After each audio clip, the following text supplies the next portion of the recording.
শীতের আমেজ শুরু হতে না হতেই আমরা চলে এসেছি আজকে ঘাগরবুড়ি মন্দিরে ঘুরতে দুজনে মিলে। তো তো তাই সকাল সকাল বেরিয়ে পড়লাম ঘাগরবুড়ি মন্দিরের উদ্দেশ্যে আসানসোলে।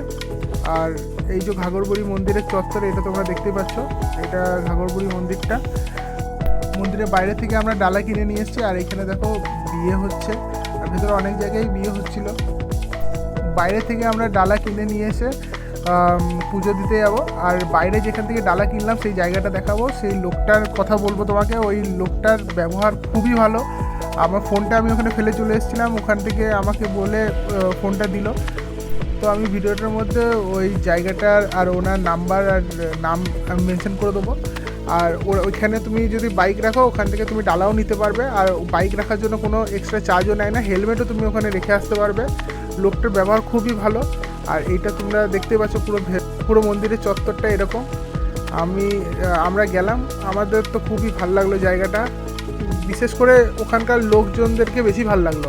আর এইটা হচ্ছে এটা হচ্ছে সেই দোকানটা, এখানে এসে তোমরা যোগাযোগ করতে পারবো এই নাম্বারটাতে কল করলে। আর এখানে এটা পাশে ঘাগরবুড়ি মন্দিরের পাশের একটা মন্দির। সবশেষে একটা ভালোই দিন গেল।